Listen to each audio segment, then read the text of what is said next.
In the brutal Arctic winter of 1952, 8-year-old Anna lay motionless in a frozen cabin, her legs useless from polio, her family gone for 3 days searching for help that would never come. The temperature dropped to 40 below zero, and death seemed like mercy. That's when Nukka, a seasoned Eskimo hunter, found her barely breathing in the darkness. Most men would have walked away from the impossible burden of carrying a paralyzed child across hundreds of miles of deadly wilderness. But Nukka saw something in her eyes that reminded him of his own daughter, lost to the same merciless cold years before. What happened next defied every rule of Arctic survival.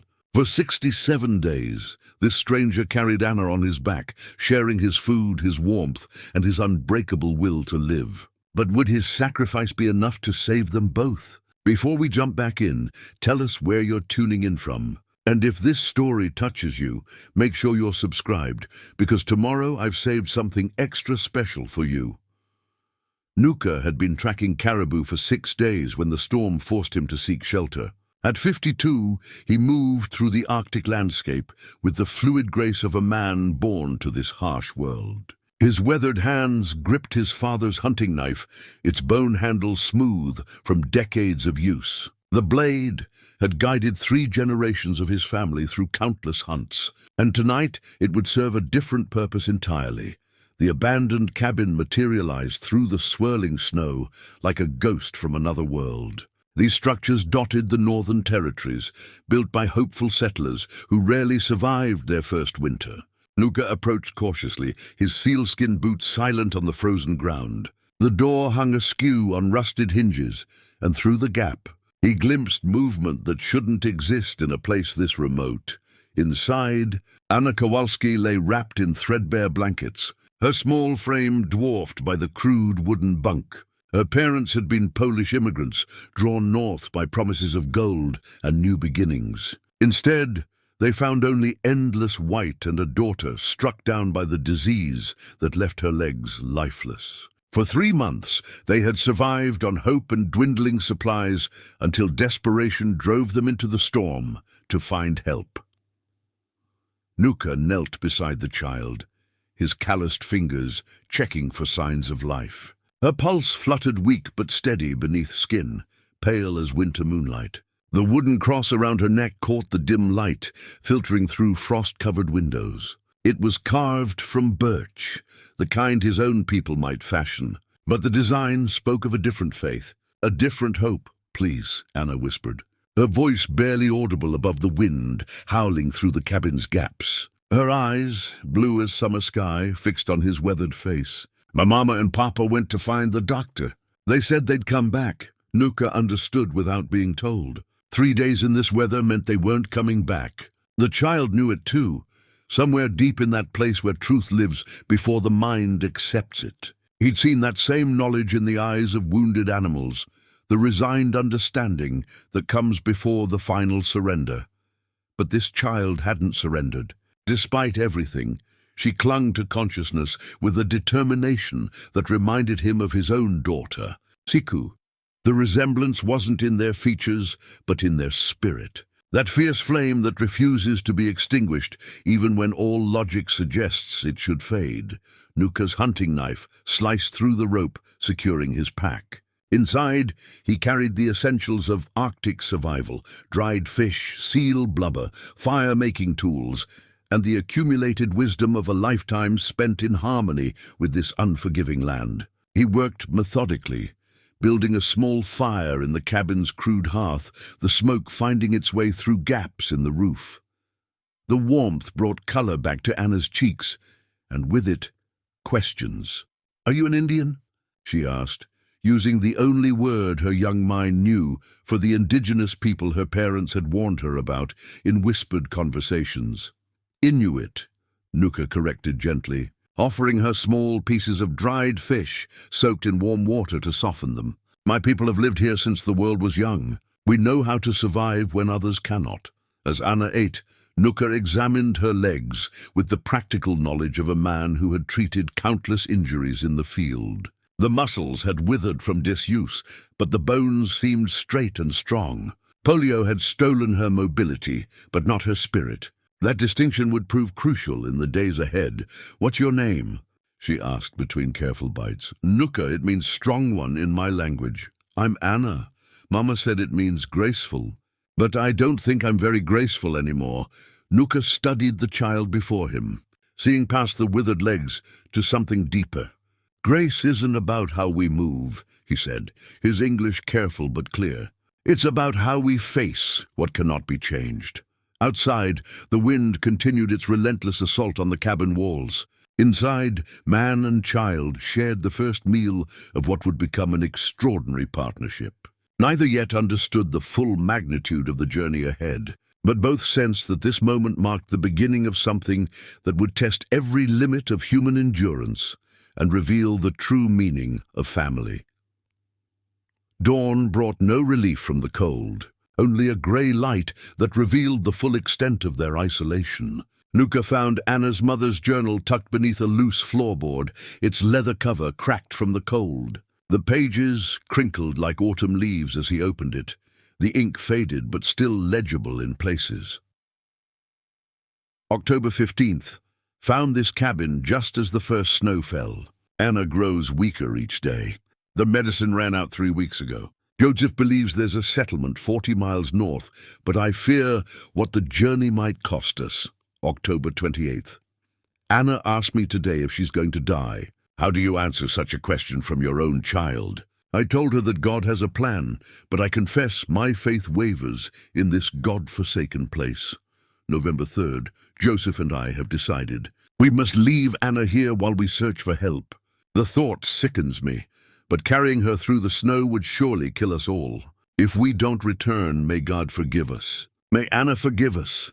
Nukka closed the journal carefully. The mother's final entry was dated 6 days ago. He understood the terrible mathematics of survival that had driven their decision. In the Arctic, sentiment was a luxury that could cost lives. Yet reading those words, penned by a desperate mother's hand, stirred something deep in his chest. Anna watched him from her nest of blankets, her eyes holding an intelligence that seemed older than her years. "You found Mama's book," she said quietly. "Yes, she wrote in it every night. Said it helped her think clearly." Anna's voice carried no accusation, only acceptance. "They're not coming back, are they?" Nukka set the journal aside and met her gaze directly. His people believed in truth, even when it cut like winter wind. "No, little one. They're not coming back." Anna nodded, a single tear freezing on her cheek before she could wipe it away. "Will you leave me too?" The question hung in the air between them like a challenge. Nukka thought of his own daughter, Siku, who had died in his arms during a similar storm 5 years ago. He'd been hunting then too, returning home to find his wife already sick and his daughter burning with fever. No amount of traditional medicine could save them. He'd buried them both beneath the spring ice, carrying their memory like stones in his heart ever since.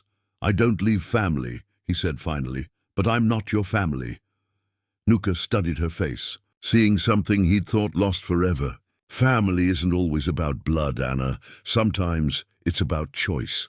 He spent the morning modifying his sealskin parka, using sinew and bone needles to create a carrying harness. Anna watched with fascination as he worked, her questions revealing a sharp mind hungry for knowledge. "How do you make the stitches so small?" "Practice. My grandmother taught me when I was younger than you. Was she a good teacher?" "The best. She said the spirits judge us by the care we put into our work." As he sewed, Nukka explained the physics of Arctic survival, how body heat could be conserved and shared, how the parka's design created pockets of warm air, how his people had perfected these techniques over thousands of years. Learning from the animals that thrived in this hostile environment, Anna absorbed every word with the intensity of someone whose life might depend on such knowledge. When he finished the modifications, she ran her small fingers over the intricate stitching. "It's beautiful," she said. "It's functional. Beauty is just what happens when something works perfectly."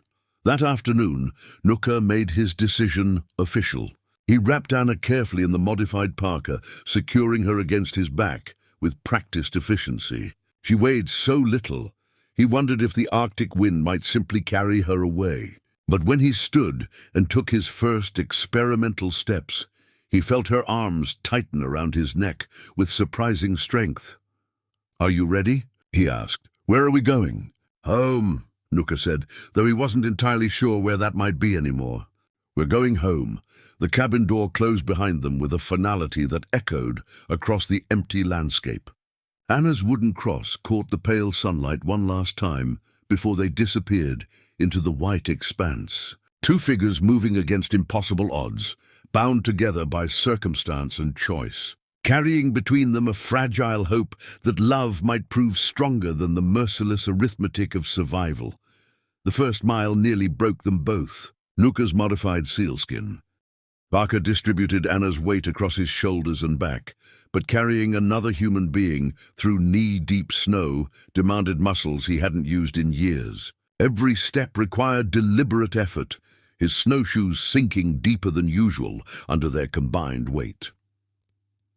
Anna clung to his neck, her small hands gripping the fur trim of his hood. She tried to stay perfectly still, understanding instinctively that any unnecessary movement would make his burden heavier. But the constant jostling sent spasms of pain through her useless legs, and she couldn't entirely suppress the occasional whimper.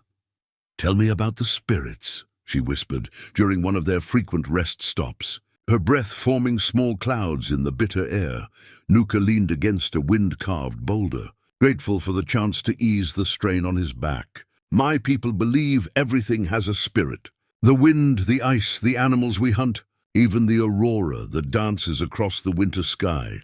Do I have a spirit? The strongest one I've ever felt. They developed a rhythm over those first days. Walk for 30 minutes, rest for 10. Share small amounts of food and water. Check for frostbite on exposed skin." Nukka taught Anna to recognize the signs of hypothermia, the subtle changes in thinking and coordination that could kill long before the cold became unbearable. On the third day, they encountered their first real danger. A pack of wolves had been following their scent for hours, staying just beyond visual range, but close enough to remind them that they weren't alone in this wilderness. Nukka could smell them on the wind, that wild musk that spoke of hunger and patience. "Why aren't they attacking?" Anna asked, having spotted the grey shadows moving parallel to their path. "They're curious." "Wolves are smart. They know we're not normal prey." "What's normal prey?" "Sick animals, old animals, alone animals." Nukka adjusted his grip on his father's hunting knife. "We're none of those things." That evening, as Nukka built their shelter from packed snow and pine boughs, the wolves grew bolder. 5 of them emerged from the tree line, their yellow eyes reflecting the firelight. The pack leader, a massive male with silver-tipped fur, approached to within 20 feet before stopping. Anna pressed closer to Nukka's side, her hand finding his arm. "Are they going to hurt us?" "Not if we show them we're not afraid." Nukka stood slowly, his movements deliberate and confident. He spoke to the wolves in his native language, his voice carrying the authority of someone who understood their nature. The pack leader tilted his head, listening to the strange sounds that somehow conveyed respect without submission. After several tense minutes, the alpha turned and melted back into the darkness. The other wolves followed, their departure as silent as their arrival. "How did you do that?" Anna asked, wonder replacing fear in her voice. "I told them we were just passing through their territory. That we meant no harm to their hunt, and they understood? Everything understands respect, Anna, even wolves." The next morning brought new challenges. Anna's legs had become completely numb during the night, a development that worried Nukka more than he let on. He spent extra time massaging circulation back into her limbs, working the blood through muscles that hadn't functioned properly in months. "I can't feel anything below my waist," Anna admitted, her voice small and frightened. "Feeling will come back when we get you somewhere warm." Your body is just protecting what's most important. But privately, Nukka wondered if permanent damage was occurring. The cold was cruel to healthy limbs, merciless to compromised ones. He made adjustments to the parka, adding extra insulation around Anna's legs, using strips of fur from his own clothing. By the end of their first week together, they had covered less than 30 miles. At this pace, the journey to the nearest settlement would take 2 months, far longer than their supplies could sustain them. But something remarkable was happening between them. Anna's questions about survival techniques grew more sophisticated. She began anticipating his needs, handing him tools before he asked, sharing observations about weather patterns and animal behavior. "You're learning fast," Nukka told her one evening as she helped him arrange their sleeping area. "I have a good teacher," Anna replied, unconsciously echoing the words he'd used about his grandmother. That night, as they lay back to back sharing body heat, Anna spoke into the darkness. "Nukka, are you sorry you found me?" He considered the question seriously, thinking of the warm lodge he'd left behind, the comfortable solitude he'd known before taking on this impossible burden. "No, little one. I think maybe you found me." The firebow had been carved from birchwood, seasoned by 7 Arctic winters, its design perfected through generations of trial and survival. Nukka's grandfather had taught him that fire was the difference between life and death, between human and animal, between hope and despair. Now, as Anna watched with intense concentration, he prepared to pass that knowledge forward. "The secret isn't in the strength," Nukka explained, positioning her small hands on the bow's handle. "It's in the rhythm, like a heartbeat. Steady, patient, never rushing." Anna's arms trembled with effort as she tried to spin the wooden drill against the tinder board. Her weakened upper body, unused to such work, struggled with the coordination required. Sweat beaded on her forehead despite the freezing temperature. Her jaw set with determination that reminded Nukka increasingly of his lost daughter. "I can't do it." She gasped after her 3rd failed attempt. Siku said the same thing when she was learning, Anna's hands stilled on the bow. This was the first time Nukka had spoken his daughter's name aloud. "Siku, my daughter. She was 8 when I taught her to make fire." The admission hung between them like smoke from a dying ember. Anna understood she was being trusted with something precious, a memory that carried the weight of loss. She gripped the firebow with renewed purpose. "Tell me about her while I try again." Nukka settled back against their snow shelter, his eyes distant. "She had your stubbornness. Refused to quit anything once she started. Her mother used to say Siku was born arguing with the world."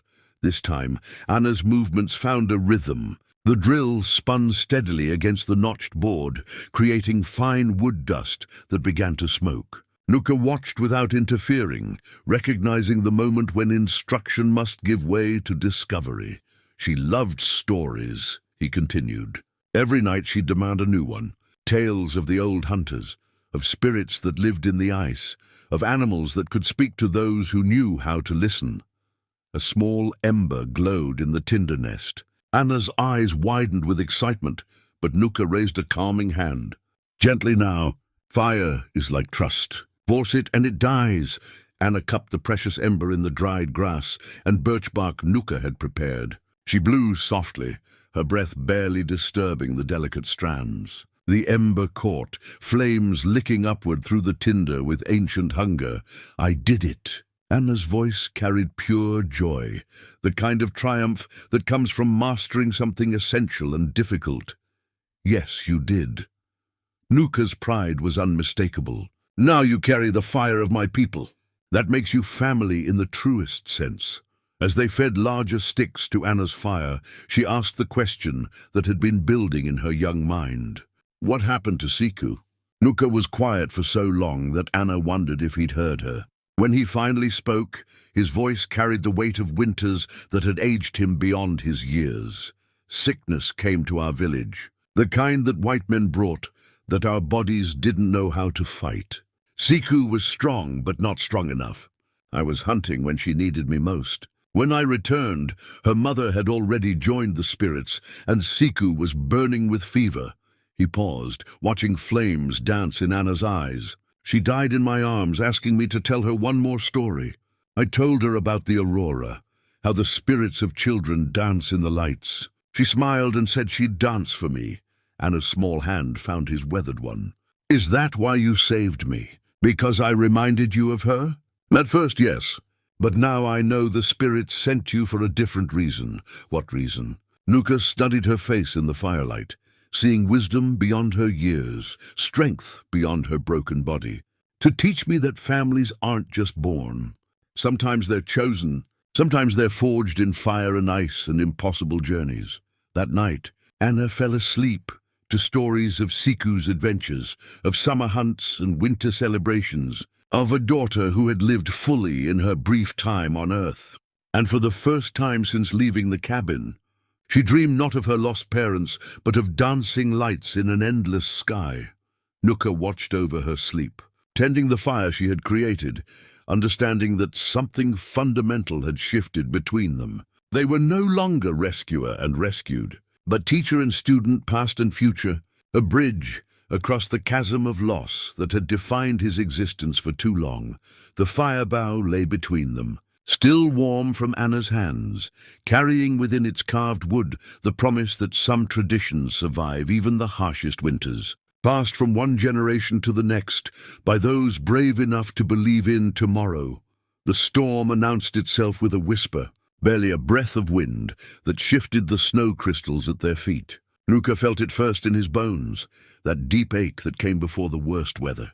By the time the sky darkened to the color of old pewter, they had perhaps 30 minutes before the full fury arrived. "We need shelter," he told Anna, scanning the landscape for anything that might protect them from what was coming. Fast, Anna felt the urgency in his voice, the first time she'd heard real fear there. Around them stretched an endless expanse of white, broken only by occasional rock outcroppings, too small to offer meaningful protection. The wind began to pick up, sending ice crystals stinging against their exposed faces.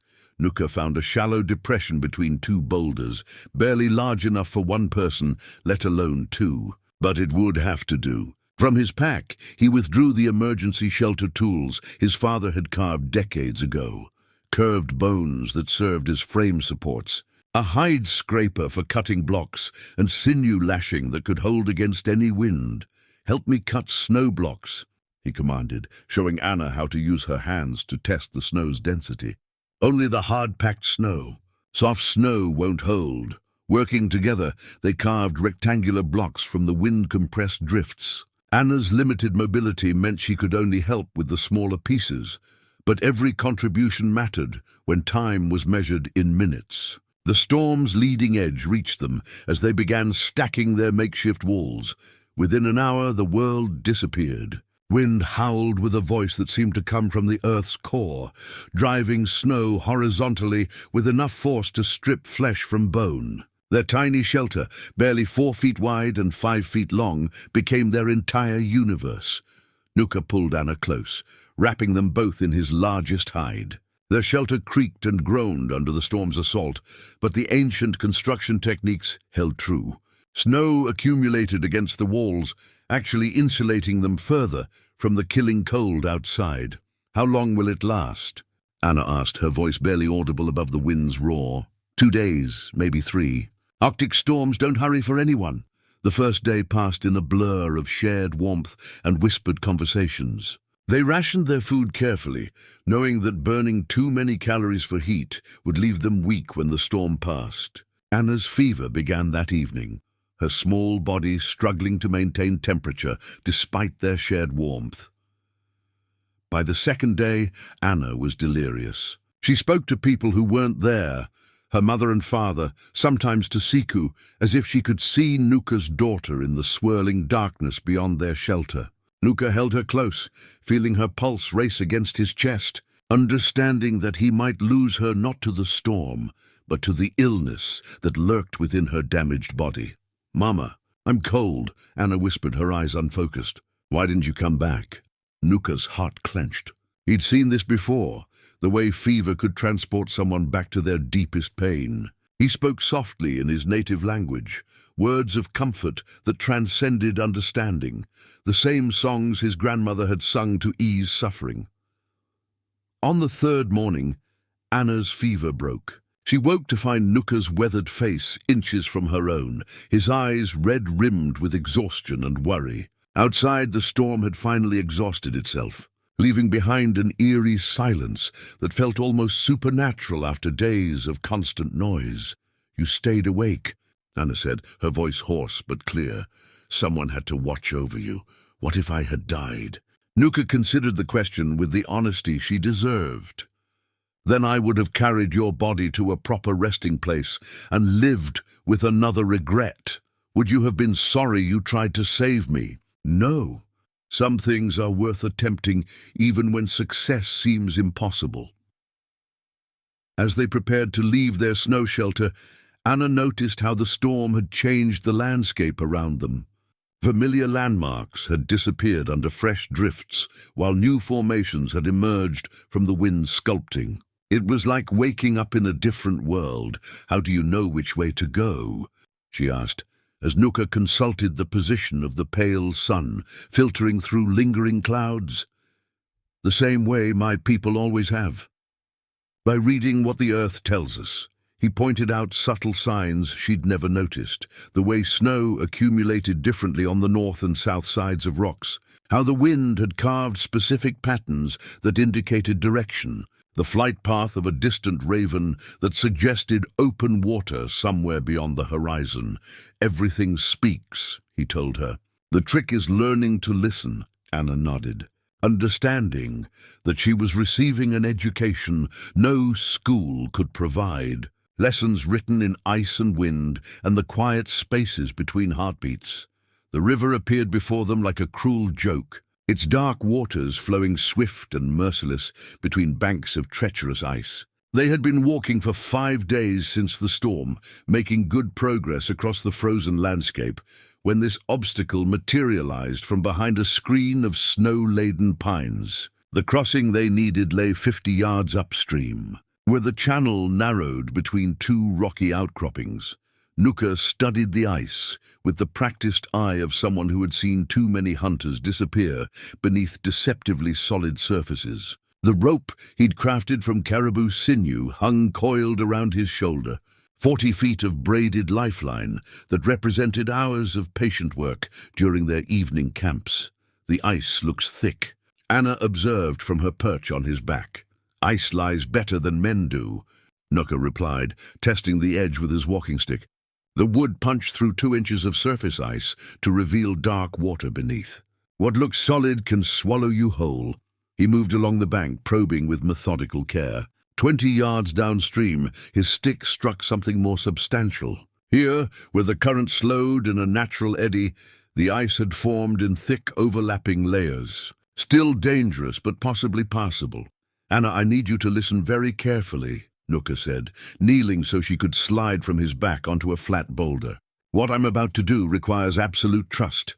Anna's blue eyes met his, and he saw no fear there, only determination. The weeks of shared hardship had forged something unbreakable between them, a faith that transcended the usual bonds of blood or circumstance. "Tell me what you need me to do." Nukka tied one end of the sinew rope around his waist, the other around Anna's small frame just beneath her arms. "If the ice breaks, this rope connects us. Whatever happens to me, happens to both of us. What if we both fall through? Then we swim together or die together. But we don't let go." He lifted Anna back onto his shoulders, feeling her arms tighten around his neck. The modified parka distributed her weight across his frame, but crossing unstable ice would test every muscle in his body. Each step would need to be placed with absolute precision. The first few yards felt solid enough. Nukka moved with the patience of a stalking predator, testing each footfall before committing his full weight. Anna remained perfectly still, understanding that any sudden movement could spell disaster for them both. Halfway across, the ice began to speak. Small cracks appeared like spider webs beneath Nukka's feet, accompanied by the deep groaning that meant the surface was under stress. Cold sweat ran down his back despite the freezing air. "Nukka," Anna whispered, her voice tight with controlled fear. "I know. Stay calm, 10 more yards." The ice continued its ominous song, each step producing new fractures that spread outward like frozen lightning. Nukka's breathing became deliberate and measured, his entire focus narrowed to the small circle of ice directly in front of him.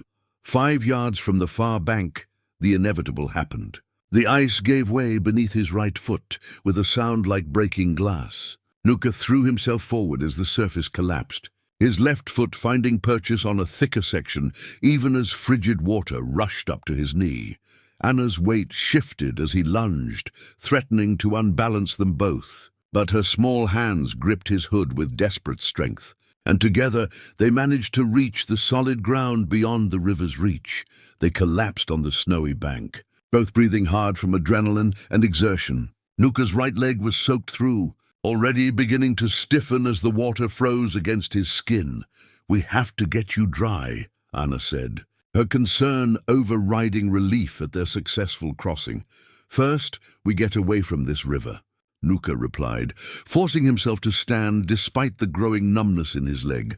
"Open water means animals come to drink. Some of them hunt."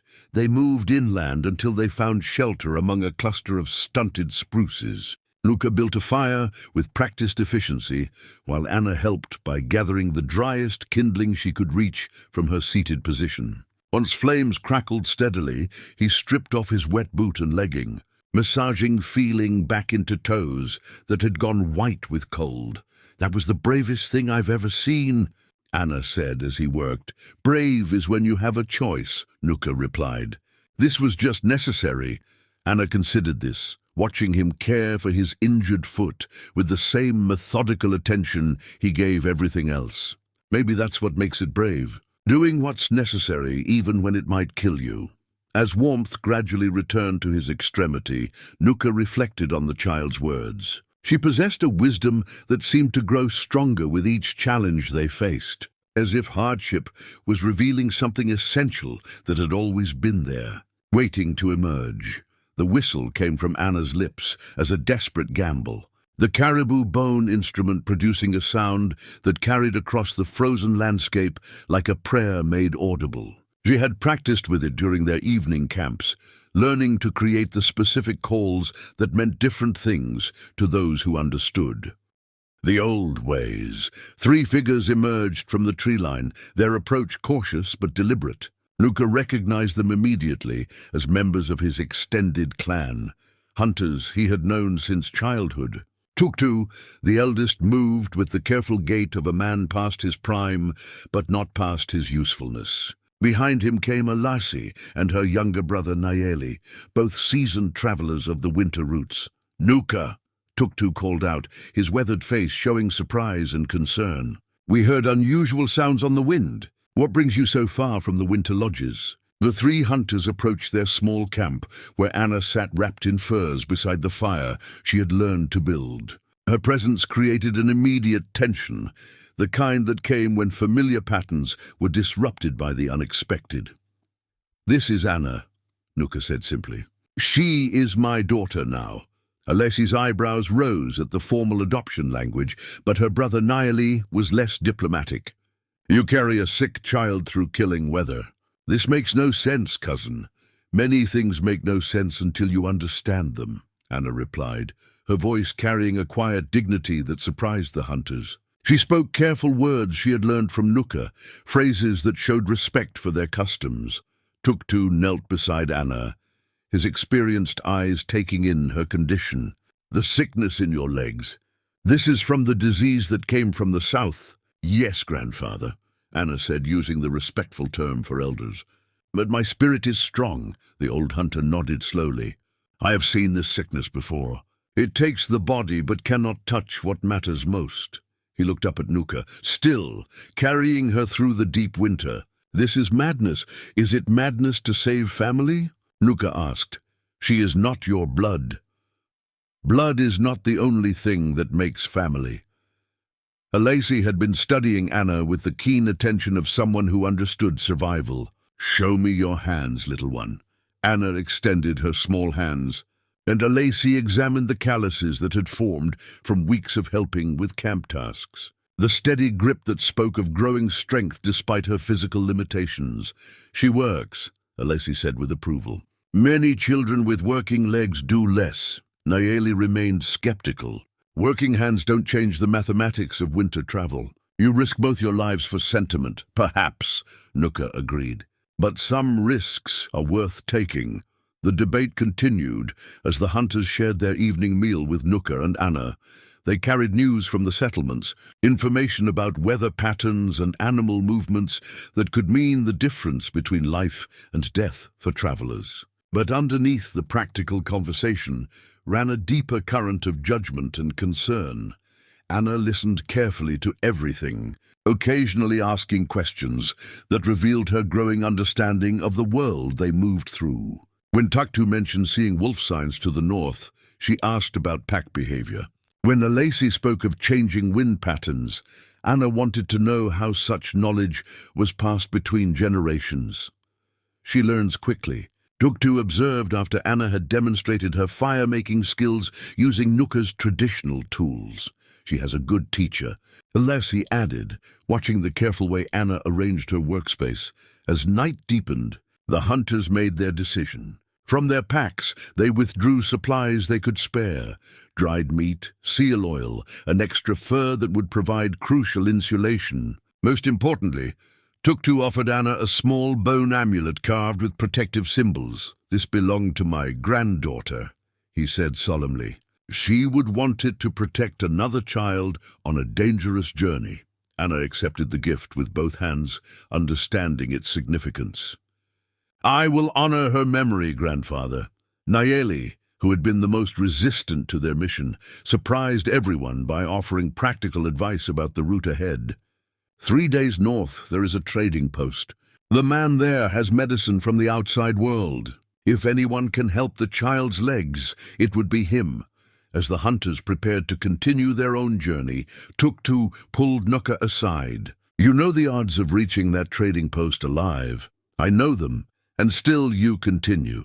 What choice do I have?" "She trusts me to try." The old hunter nodded slowly.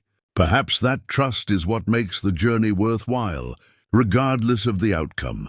The whistle Anna had blown to summon help became a symbol of their growing confidence. Proof that they were no longer entirely alone in the vast white wilderness. Anna's small fingers traced the edges of the photograph she had discovered in Nukka's inner pouch while helping him reorganize their supplies.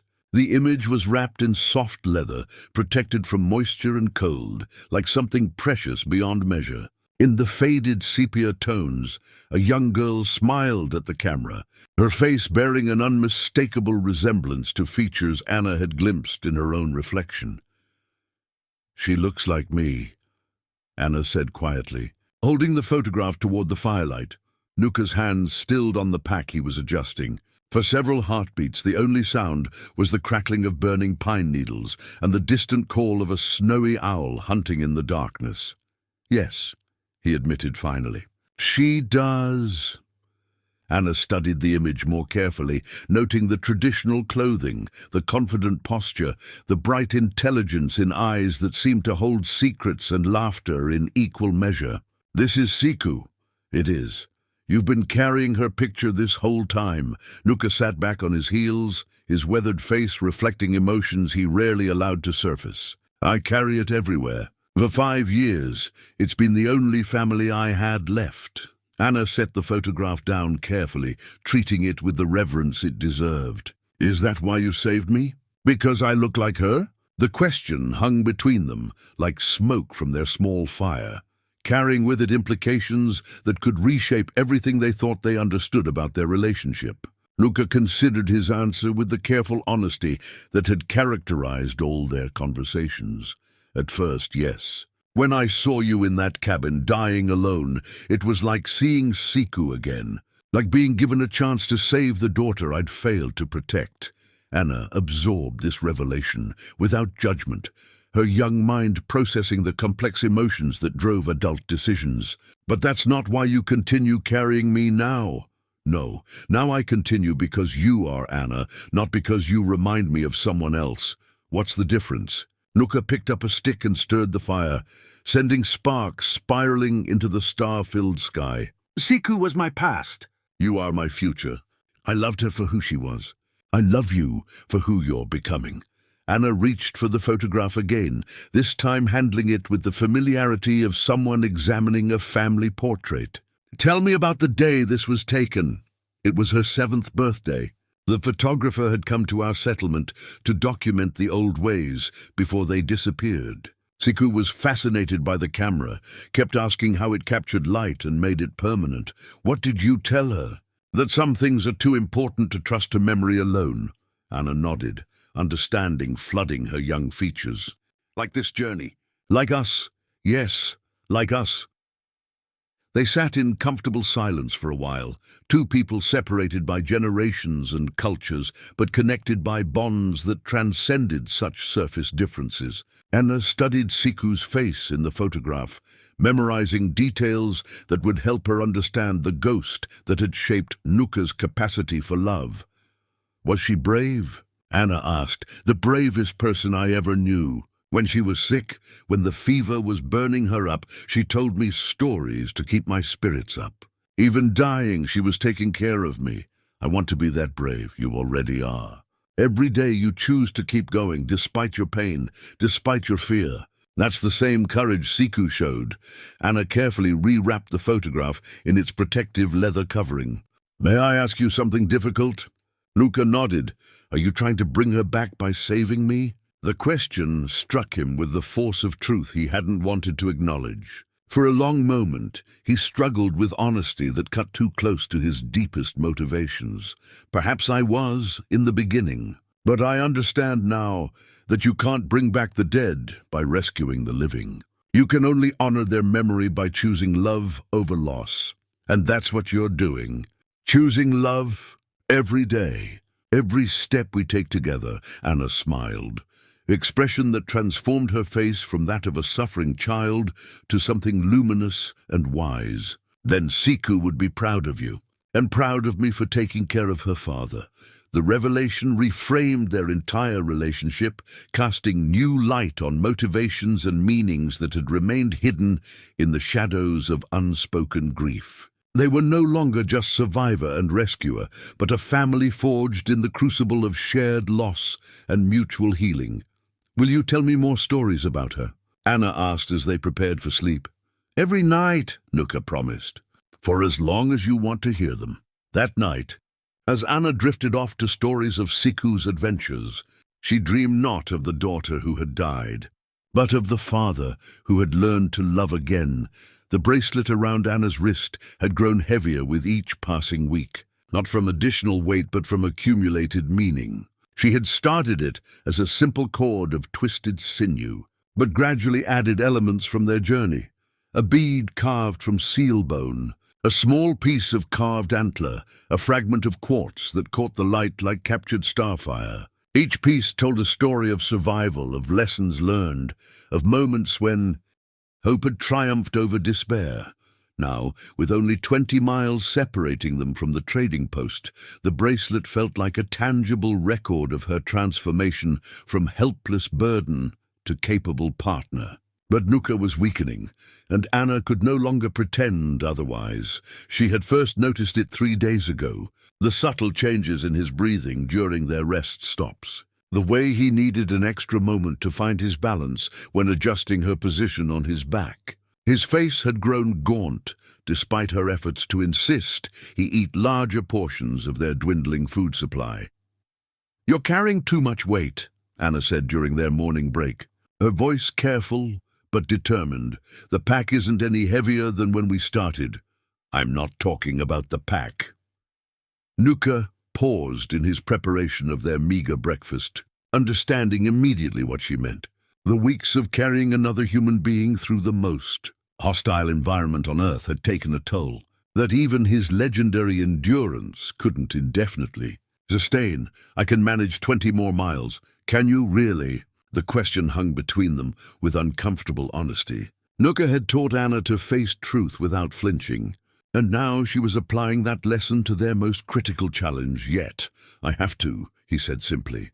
Anna fingered the newest addition to her bracelet, a small carved figure she had been working on during their evening camps. It was meant to be a polar bear, symbol of strength and perseverance, but her inexperienced hands had given it an almost childlike quality that somehow made it more precious. What if there was another way? There is no other way. What if I could help carry some of the burden? Nukka looked at her with gentle patience, the kind reserved for children who hadn't yet grasped the fundamental realities of their situation. Anna, your legs don't work, but my arms do. My mind does. What if we built something? A sled, maybe.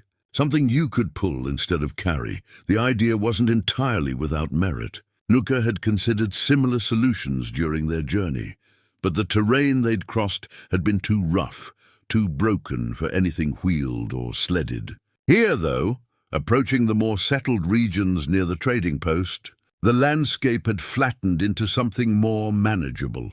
We don't have materials for a proper sled, Anna's eyes lit, with the kind of creative determination that had kept her alive through impossible circumstances.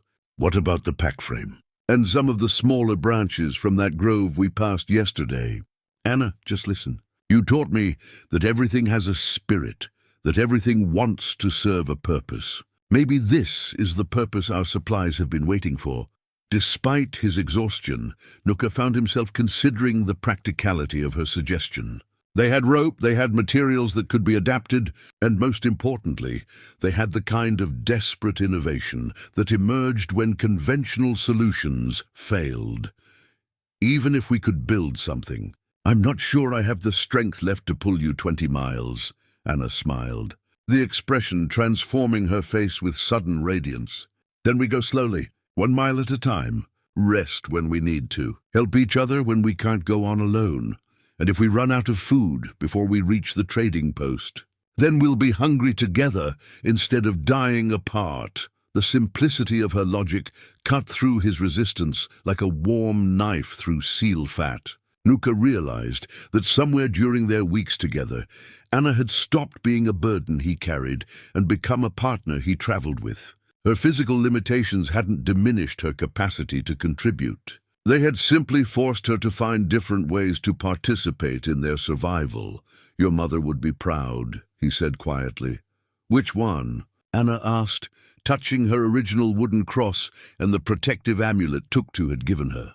I think I've been blessed with several mothers and fathers on this journey. As they worked together to fashion an improvised sled from their remaining supplies, Anna added one final element to her bracelet, a small piece of wood from Nukka's walking stick, carved into the shape of 2 figures walking side by side. It represented partnership, equality, the understanding that strength came in many forms and help could flow in both directions. The emergency food cache represented everything Nukka had been taught about survival priorities. Hidden beneath a carefully arranged pile of stones wrapped in waterproof sealskin lay the last reserves that could mean the difference between life and death. His grandfather had taught him to always maintain such caches, but also when to use them, only when all other options had been exhausted, only when the alternative was certain death. That moment had arrived. Shana watched from her position on the makeshift sled as Nukka carefully unwrapped the precious bundle. Inside lay strips of concentrated pemmican, dried berries mixed with rendered fat, and a small portion of seal oil that could provide crucial calories and warmth. Enough food for perhaps 3 days, if carefully rationed, or one substantial meal that might give them the strength for a final push to the trading post. This is everything left, Nukka said, his voice carrying the weight of finality. After this, we live on hope alone. Anna studied the meager supplies, understanding that Nukka was offering her a choice that would determine both their fates. The rational decision would be to divide the food equally, giving them both a fighting chance to reach their destination. But she had learned enough about Arctic survival to recognize a harder truth. Nukka needed the calories more than she did. His body was doing the work of locomotion for both of them. You have to eat most of it, she said quietly. Anna, no. You're the engine that gets us there.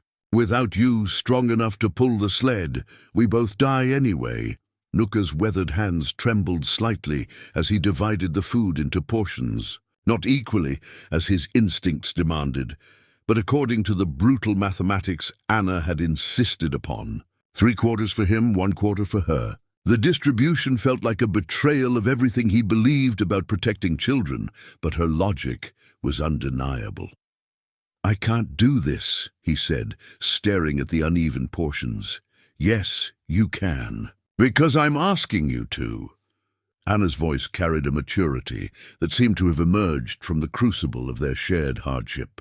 She had been transformed by the journey from a helpless child into someone capable of making life-and-death decisions with clear-eyed pragmatism. "What if we don't make it? What if I take this food and we still fail?" "Then we fail together, knowing we made the best choice we could with the information we had." Nukka forced himself to eat the larger portion, each bite accompanied by guilt that threatened to choke him. Anna consumed her smaller share methodically, savoring each morsel while watching the distant horizon for any sign of smoke or settlement that might indicate their destination lay within reach. "Tell me about the trading post," she said, partly to distract them both from the enormity of what they'd just done.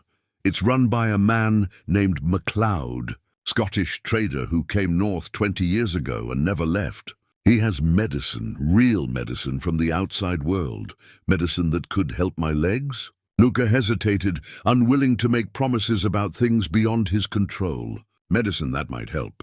"There are no guarantees in this world, Anna, only possibilities." She nodded, understanding the distinction. "Possibilities are enough. Hope doesn't require certainty." As they prepared to resume their journey, Anna noticed something troubling in Nukka's movements. The food had provided immediate energy, but his overall condition continued to deteriorate. His breathing remained labored, his skin had taken on an unhealthy pallor, and she could see the tremor in his hands that spoke of exhaustion so profound it bordered on system failure. "Nukka, what happens if you collapse before we reach the trading post?" "I won't collapse, but what if you do?" He stopped adjusting the sled harness and met her eyes directly. "Then you continue without me. I can't walk, you can crawl. You can call for help. You can survive longer than I can if it comes down to endurance alone." The conversation revealed the final contingency plan neither of them had wanted to acknowledge. If Nukka's strength failed completely, Anna would have to find a way to cover the remaining distance on her own. Using whatever combination of crawling, calling, and sheer determination might attract rescue. "Promise me something," Anna said, as Nukka took up the sled harness. "What?" "Promise me you'll tell me when you're at the end of your strength. Don't just collapse without warning." "Give me a chance to prepare." Nukka nodded solemnly. "I promise." As they began what might be their final day of travel together, both understood that they had entered the realm where courage and calculation intersected with factors beyond their control. The food cache had bought them time and energy, but not guarantees. Everything now depended on will, weather, and the kind of grace that sometimes visited those who had given everything in pursuit of something larger than themselves. The avalanche warning stones had been placed by generations of travelers who understood that mountains demanded respect above all else. Ancient markers carved with symbols that transcended language. They dotted the narrow pass that offered the only route through the rocky barrier separating them from the trading post. Nukka recognized their meaning immediately. Proceed with caution. Death waits above. Disturb nothing that might upset the delicate balance of snow and gravity. Anna felt his hesitation as he studied the treacherous path ahead. The mountain pass rose before them like a funnel of exposed rock and unstable snow, its walls steep enough to funnel wind into howling gusts that could knock a man off his feet. Worse, the recent storms had deposited fresh snow on older, more compressed layers, creating the perfect conditions for catastrophic slides. "There has to be another way around," Anna said. Though even as she spoke, she could see the impossibility of such a detour. The mountain range stretched endlessly in both directions, and they lacked the strength for additional miles of travel. "This is the only pass for 50 miles in either direction," Nukka replied, his voice heavy with the weight of unwelcome necessity. "We go through, or we don't go at all." He studied the warning stones more carefully, reading the wisdom of his ancestors in their careful placement. The safest route would follow the markers precisely, staying to the center of the pass where the danger was minimized but not eliminated. Even then, success would depend on factors beyond their control. Wind patterns, temperature fluctuations, the stability of snow that might have been disturbed by wildlife or natural settling. "How do we do this?" Anna asked, trust evident in her voice despite the obvious danger. "Slowly, quietly. We become as silent as shadows, as careful as hunting spirits." Nukka made final adjustments to the sled, checking every knot and strap with methodical precision. If they encountered trouble in the pass, there would be no time for repairs or second chances. Everything had to work perfectly the first time. The ascent began in eerie silence, broken only by the whisper of sled runners on packed snow and Nukka's carefully controlled breathing. Anna remained perfectly still, understanding that any unnecessary movement could create vibrations that might trigger the catastrophe they were trying to avoid. Halfway through the pass, the wind picked up, channeling through the narrow gap with increasing intensity. Snow devils danced around them, small whirlwinds that spoke of atmospheric instability. Nukka paused beside one of the warning stones, using its bulk as temporary shelter while he assessed conditions ahead. "The wind is getting stronger," Anna whispered. "I know. We need to move faster, but we can't afford to move carelessly." The contradiction embodied their entire situation: urgency demanding speed, survival demanding caution. Nukka chose a middle path, increasing their pace slightly while maintaining the deliberate care that had brought them this far. They were 3/4 through the pass when Anna heard it first, a subtle shifting sound from the slopes above, like distant thunder or the breathing of some enormous sleeping creature. She gripped the sides of the sled, her knuckles white with tension. "Nukka, I hear it." The sound grew louder, more distinct. Somewhere above them, the snow was beginning to move, seeking its natural angle of repose with the inexorable force of gravity. They had perhaps minutes before the avalanche reached them, maybe less. Nukka broke into a stumbling run, pulling the sled with strength drawn from reserves he didn't know he still possessed. Behind them, the rumbling grew to a roar as tons of snow broke free from the mountainside, gathering speed and mass as it plunged toward the pass. Anna twisted on the sled to look back, seeing a white wall of destruction bearing down on them with terrifying speed. "Faster!" she shouted, though she knew Nukka was already giving everything he had. The exit to the pass lay just ahead, marked by 2 final warning stones that promised safety beyond. But the avalanche was closing the distance with mathematical inevitability, its leading edge only seconds behind them. "Jump!" Anna screamed, making a decision that defied every instinct for self-preservation. She threw herself from the moving sled, rolling into the snow beside the pass entrance, even as the avalanche thundered past the spot where she had been moments before. Nukka, freed from her weight, managed the final sprint to safety, just as the white wall filled the pass behind them. They lay gasping in the snow beyond the avalanche zone, covered in powder, but miraculously alive. The pass they had just traversed was now filled with compressed snow 30 feet deep, a barrier that would take spring melting to clear. The church bell's bronze voice carried across the frozen landscape like an answered prayer, its slow, steady rhythm cutting through the wind with a clarity that spoke of human presence and hope. Anna heard it first, her young ears more sensitive to distant sounds than Nukka's, which had been dulled by decades of Arctic wind and the ringing echo of their recent escape from the avalanche. "Do you hear that?" she asked, gripping his arm with trembling fingers. Nukka stopped pulling the makeshift sled and tilted his head, straining to catch the sound that had captured Anna's attention. For a moment, there was only the familiar whisper of wind through snow and the labored rasp of his own breathing. Then it came again, faint but unmistakable, the measured tolling of a bell calling across the wilderness. "The trading post," he breathed, the words coming out as visible puffs in the frigid air. "MacLeod rings that bell every evening at sunset.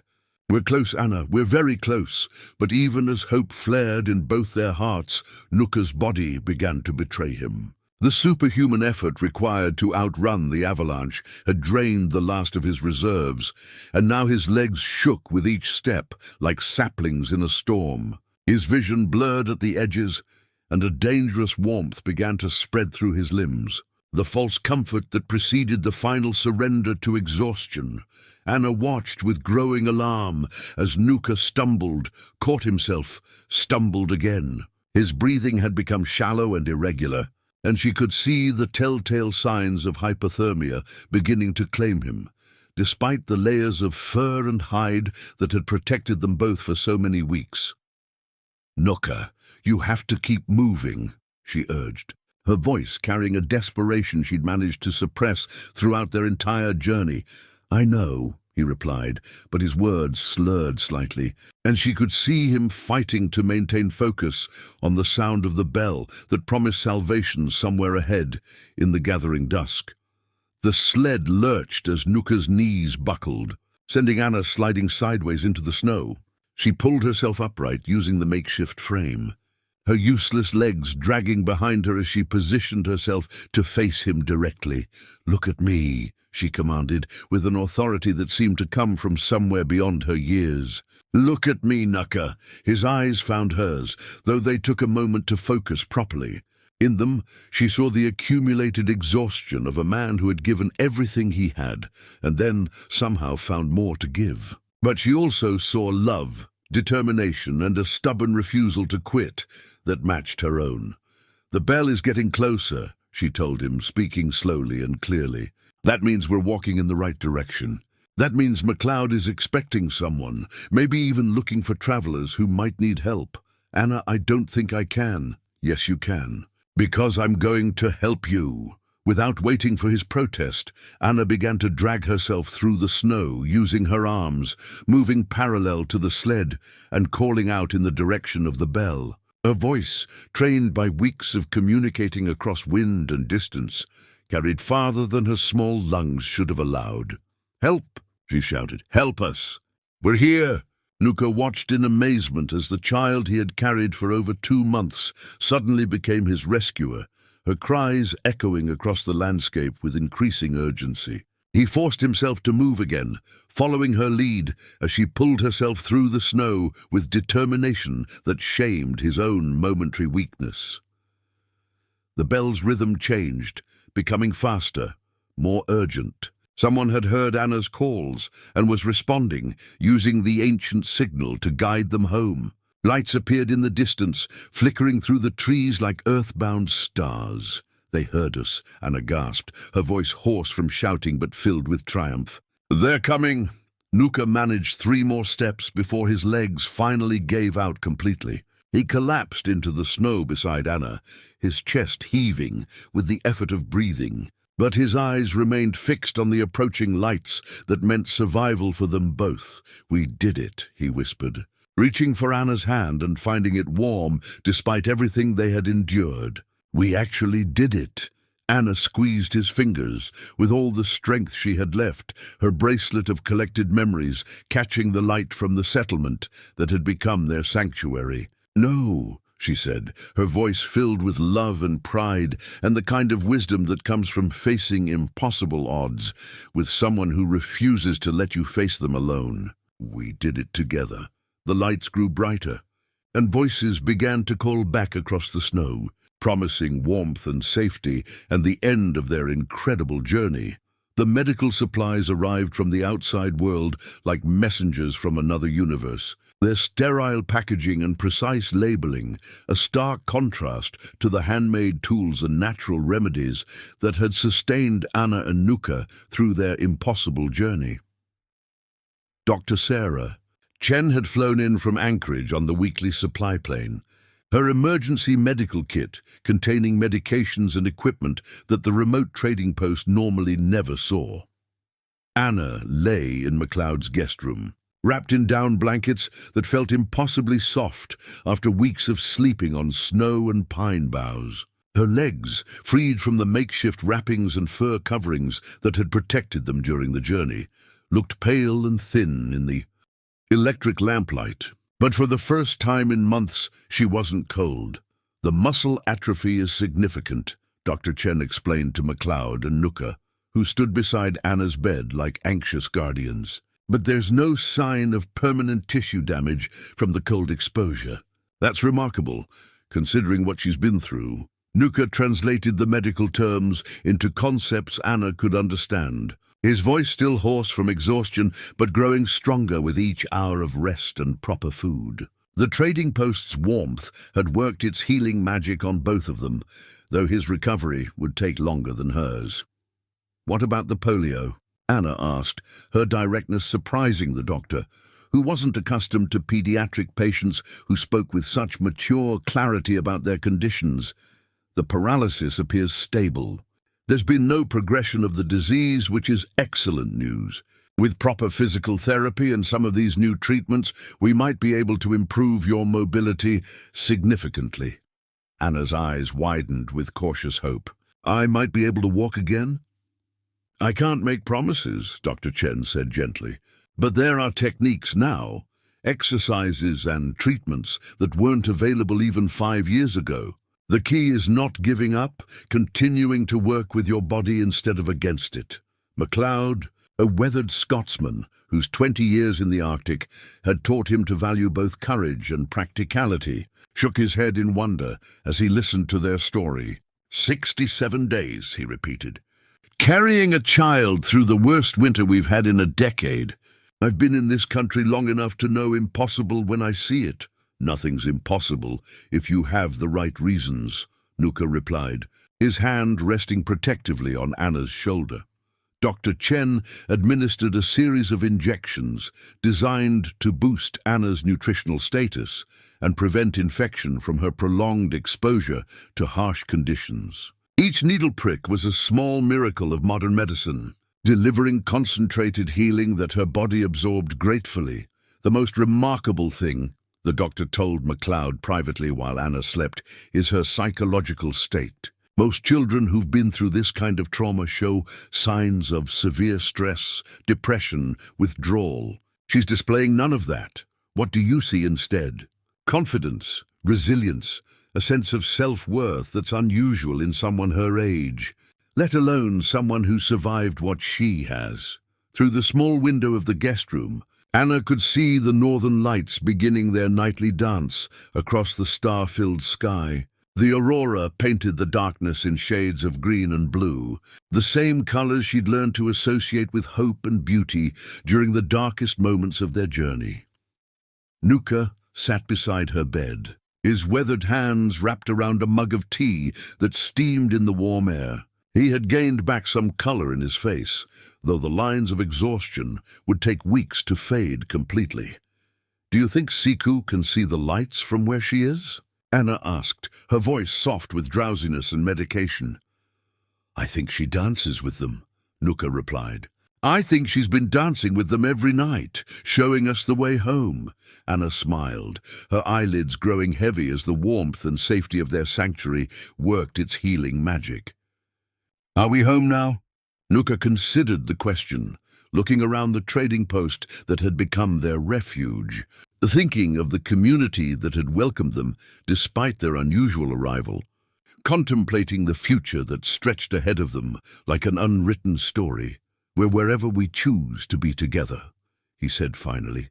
"Home isn't a place, Anna, it's a promise. And I promise you'll never have to face the cold alone again."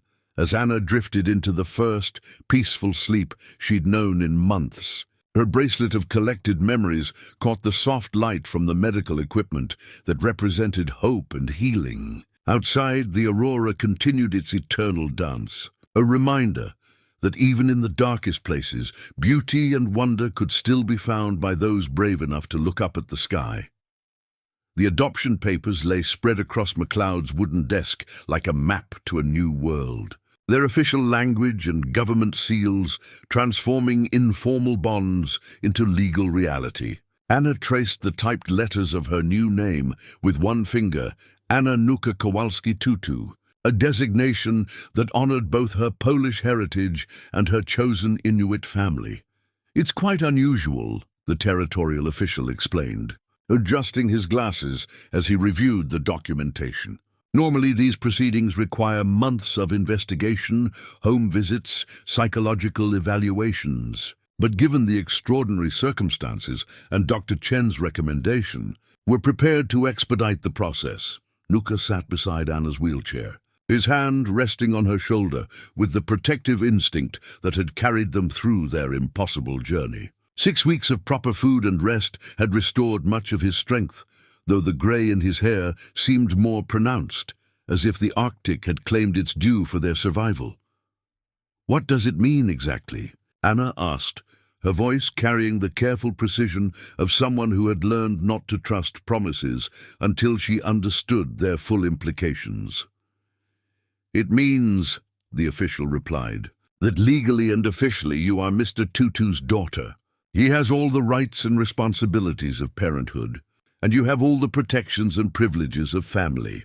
Anna smiled, an expression that transformed her face with radiance that seemed to emanate from somewhere deeper than mere happiness. "And no one can separate us?" "No one can separate you." The trading post had become an unlikely gathering place for the ceremony, its main room filled with representatives from the scattered communities that made up the region's social fabric. Tuktu had traveled 2 days to witness the proceedings, bringing with him several other elders who wanted to see for themselves the child whose courage had already become the stuff of legend. MacLeod served as both host and witness, his Highland accent lending gravity to his role in the proceedings. "I've seen many things in 20 years up here," he told the assembled group, "but nothing quite like what these two accomplished together." Anna had insisted on standing for the actual signing ceremony, using the parallel bars Dr. Chen had constructed from trading post materials. Her legs trembled with effort, but she remained upright through sheer determination, her hand steady as she signed her new name for the first time. Nukka's signature followed hers, each letter formed with the deliberate care of someone who understood that words on paper could create families as surely as blood and birth. When he finished, he looked up to find Anna watching him with eyes that held both gratitude and something deeper, the recognition that they had chosen each other as surely as they had been brought together by circumstance. "There is one more thing," Tuktu announced, rising from his chair with the formal bearing that marked important moments in Inuit culture. From a sealskin pouch, he withdrew a small carved figure, its surface polished smooth by generations of handling. "This is a family totem," he explained, placing the carving in Anna's hands. "It has protected the children of our people for over 200 years. Now it protects you." Anna cradled the totem carefully, feeling the weight of tradition and acceptance it represented. The carving depicted a polar bear carrying a smaller figure on its back, an image that seemed to capture the essence of her own story with Nukka. "In our culture," Nukka explained, "adoption is not about replacing what was lost. It's about expanding what exists. You will always be Anna Kowalski, daughter of the parents who loved you first. But now you are also Anna Tutu, daughter of the community that claimed you." The celebration that followed blended traditions from multiple cultures, reflecting the unique nature of their family. Songs in Inuktitut mixed with Polish folk melodies Anna remembered from her early childhood, while MacLeod's Scottish stories competed with Inuit legends around the trading post's central fire. As evening approached, Anna found herself surrounded by a new extended family, each member having contributed something to her survival and recovery. Dr. Chen promised to return monthly to monitor her progress. The territorial official assured her of educational opportunities that would prepare her for whatever future she chose. The elders spoke of teaching her the deep traditions that connected their people to the land that had tested and ultimately accepted her. "Are you happy?" Nukka asked as they prepared for bed in their new shared quarters at the trading post. Anna considered the question seriously, looking around the room that had become their first official home together.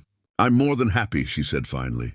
"I'm complete." Outside, the aurora painted the sky in familiar colors, But tonight the lights seemed to dance with particular joy, as if celebrating the formation of a family that had been forged in ice and sealed with love. Anna's first carved figure emerged from a piece of soapstone with the deliberate patience that had characterized everything she'd learned during her year of recovery. The small polar bear, no larger than her palm, bore the distinctive marks of traditional Inuit craftsmanship despite being created by hands that had once struggled to hold a firebow. Her instructor, an elderly woman named Pania, nodded with approval as Anna put the finishing touches on the sculpture's face. "The spirits guide your hands well," Pania observed, her voice carrying the satisfied tone of someone who had found an apt pupil. "This bear has strength, dignity. It knows its purpose," Anna set the carving. Carefully on the workbench, her movement precise despite the continued weakness in her legs. The physical therapy had worked small miracles over the past 12 months, restoring enough function that she could now walk short distances with the aid of specially crafted crutches. More importantly, the exercises had given her a sense of agency over her own body that transcended mere mobility. "Tell me about the eyes," Panya requested, pointing to the carved bear's face. "The eyes hold memory," Anna replied, reciting the lesson she'd absorbed through months of patient instruction. "They remember the long hunt, the successful return, the cubs waiting for protection. Every carving carries the story of why it was made." Through the workshop window, Anna could see the settlement that had become her home, its collection of traditional structures and modern additions reflecting the complex balance between old ways and new necessities. Children played in the snow between buildings, their laughter carrying on the Arctic wind like music composed of pure joy. Nukka appeared in the doorway, his arrival announced by the stamp of boots and the rustle of winter clothing being shed. His face had regained the fullness that spoke of regular meals and peaceful sleep, though the lines around his eyes remained as permanent testimony to their shared ordeal. "How did the hunting go?" Anna asked, not looking up from her carving as she worked on the fine details of the bear's claws. "Successful," Nukka replied, settling into a chair beside her workbench. 3 caribou, enough meat to share with the elders and still have plenty for our own winter stores. This had become their rhythm over the past year, Nukka contributing to the community's survival through his traditional skills, while Anna learned the cultural arts that would connect her permanently to their adopted people. Her carvings had progressed from simple exercises to pieces that showed real artistic merit, each one representing another step in her integration into Inuit society. "Tuktu wants to see your latest work," Nukka continued, gesturing toward the completed polar bear. "Word has spread about your talent. People are beginning to request specific pieces." Anna blushed with pride, still unaccustomed to the idea that her creations might have value beyond personal satisfaction. "What kinds of requests?" "Memorial pieces, mostly. Families who have lost loved ones want carvings to help remember them. They say your figures capture something essential, something that speaks to the heart." Pania gathered her tools with the efficient movements of someone ending a productive day's work. "That is because Anna carves from experience, not just imagination. She knows what it means to survive, to lose, to find family in unexpected places. That knowledge flows through her hands into the stone." As evening approached, Anna made her way slowly to the community's central fire, where the day's activities traditionally concluded with shared stories and collective planning for tomorrow's necessities. Her crutches had been crafted by Nukka from specially selected wood, their design incorporating both function and beauty in the traditional Inuit style. Tonight's gathering carried special significance because Dr. Chen had returned for her monthly visit, bringing news from the outside world and updates on Anna's continued medical progress. The doctor's reports had become increasingly optimistic, suggesting that with continued therapy and the possibility of new surgical techniques, Anna might eventually regain even more mobility than anyone had initially hoped. "The muscle development in your legs is remarkable," Dr. Chen had told her earlier that day. Whatever combination of exercise and determination you're using, it's working better than any textbook treatment I know. Anna knew the secret to her improvement. She had something to work toward that transcended mere physical recovery. Every day brought new challenges that required her participation, new skills to master, new ways to contribute to the community that had embraced her so completely. As the fire crackled and stories began to flow around the circle of familiar faces, Anna held her completed carving in her lap, feeling its weight and warmth as tangible proof of how far she had traveled from the dying child Nukka had found in that frozen cabin. She was no longer a burden to be carried, but a contributing member of a family and community that valued her unique perspective and growing abilities. The community memorial stone stood, 8 feet tall at the center of the settlement, its dark surface polished to reflect the aurora's dance across the Arctic sky. Carved into its face were symbols representing the great journeys undertaken by their people. Migration routes, survival stories, and acts of courage that had shaped their collective identity. Today, Nukka and Anna's names would join those historical markers, permanently commemorating their impossible 67-day trek through the killing cold. Anna watched as Tuktu carefully etched the final symbols into the stone, each mark representing a crucial element of their story. The polar bear carrying a smaller figure, the fire bow that had taught her the sacred art of flame-making, the mountains they had crossed despite avalanche and exhaustion, the trading post bell that had guided them home. "Why is this so important?" asked young Tomasi, one of several children who had gathered to witness the ceremony. At 6 years old, he was part of the generation that would grow up knowing Anna's story as established history rather than recent miracle. Anna shifted her weight on her crutches, considering how to explain the significance of permanent memory to someone who had never faced the possibility of being forgotten entirely. "Stories fade if they're only spoken," she said finally. "But stone remembers forever.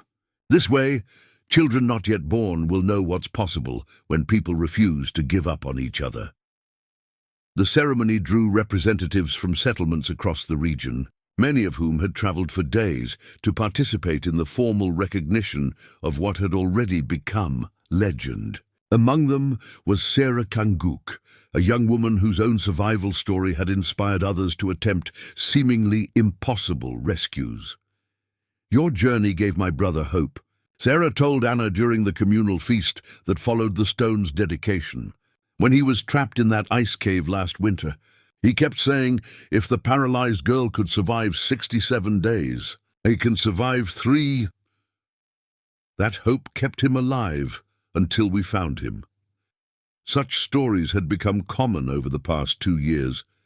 Tales of people drawing strength from Anna and Nukka's example when facing their own desperate circumstances. MacLeod kept an informal record of rescue attempts inspired by their journey, noting that survival rates had improved markedly when people believed extraordinary endurance was achievable. Anna's influence extended beyond survival inspiration. Her carvings had begun to change how the community processed grief and loss. Families who had lost members to accident or illness commissioned memorial pieces that captured not just likeness, but essence, creating tangible connections to loved ones that transcended physical absence. "She sees something the rest of us miss," Panya explained to a visiting anthropologist who was documenting traditional arts. "When Anna carves a memorial piece, the families say it helps them feel their loved one's presence again. Not in a ghostly way, but in a comforting way. Like being reminded that love doesn't end with death." Nukka had become equally valuable to the community, his hunting skills and survival knowledge making him a sought-after guide for the increasing number of researchers and visitors drawn to their remote region. More importantly, he had begun training young hunters in the traditional techniques that had enabled their impossible journey, ensuring that ancient wisdom would continue to serve future generations. "The old ways work because they're based on truth about this land," he told his students during evening instruction sessions. Every technique our ancestors developed came from understanding what this environment demands and what the human spirit can provide. As the memorial ceremony concluded with traditional songs that seemed to make the aurora dance more vibrantly overhead, Anna found herself surrounded by children eager to hear the story one more time. She settled carefully onto a fur-covered bench, her audience arranging themselves in an expectant semicircle. "Tell us about the wolves," demanded little Siku, named for Nukka's lost daughter and bearing an uncanny resemblance to both girls in her fierce intelligence. "Tell us about the avalanche," added Tomasi, his eyes wide with anticipation. Anna smiled, understanding that each retelling served multiple purposes: entertainment, education, and the perpetuation of values that would guide these children when they face their own challenges. "Stories are gifts," she began, using the traditional opening that signaled important tales. "They teach us who we can become when we discover who we really are." As her voice carried across the gathered community, describing courage found in impossible circumstances and families forged in the crucible of shared survival, the memorial stone stood silent, witness to the power of human connection to transcend even the most hostile environments on Earth.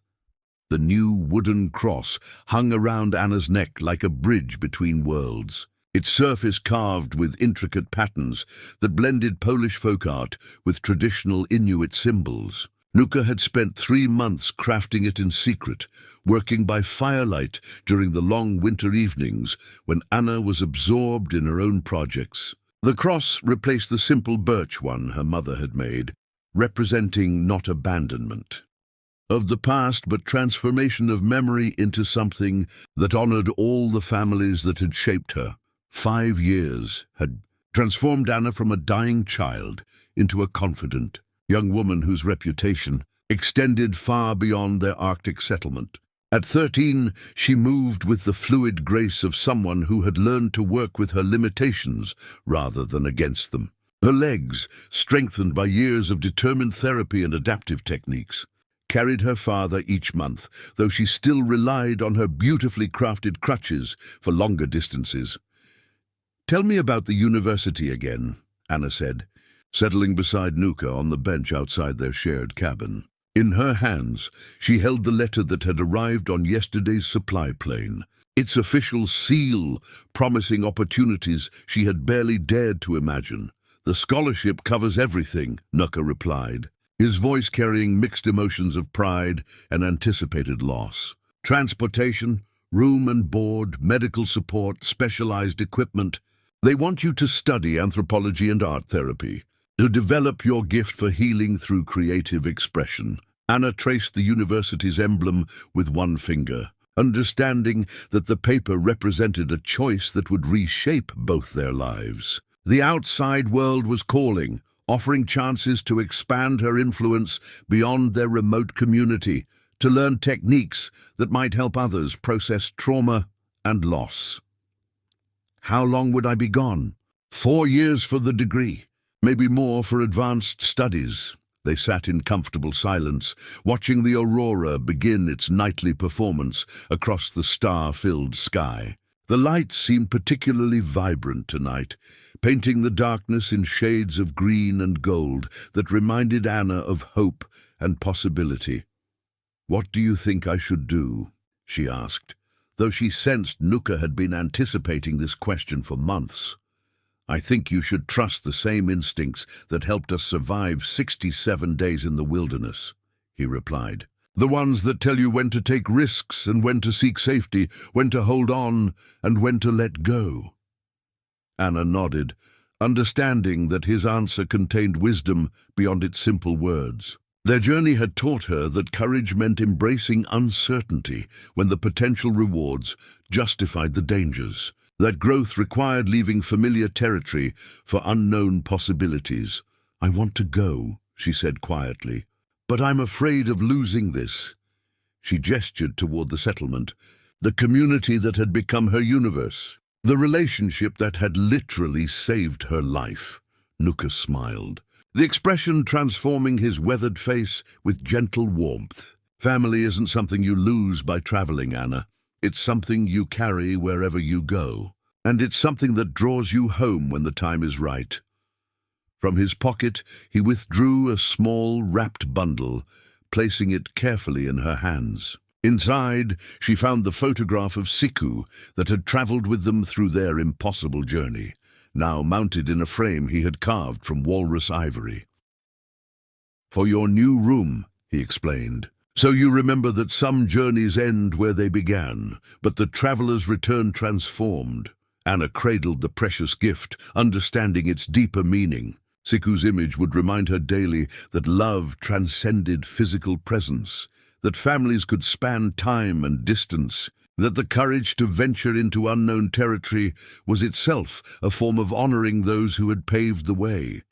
"Will you be proud of me if I become someone important in the outside world?" "I'm already proud of you for becoming exactly who you are in this world," Nukka replied. "Everything else is just additional adventure." As they prepared to go inside, Anna took one last look at the aurora dancing overhead, seeing in its eternal motion a reflection of her own journey, from helpless child to capable young woman. Tomorrow she would write her acceptance letter, beginning preparations for a new chapter that would test different kinds of endurance and reveal new depths of character. But tonight, she was simply Anna Tutu, beloved daughter of an extraordinary father, member of a community that had taught her the true meaning of belonging, bearer of a story that proved ordinary people could accomplish impossible things when they refused to abandon each other. The wooden cross caught the aurora's light one final time as they entered their cabin, carrying with it the promise that some bonds were strong enough to survive any distance, any challenge, any transformation that the future might bring.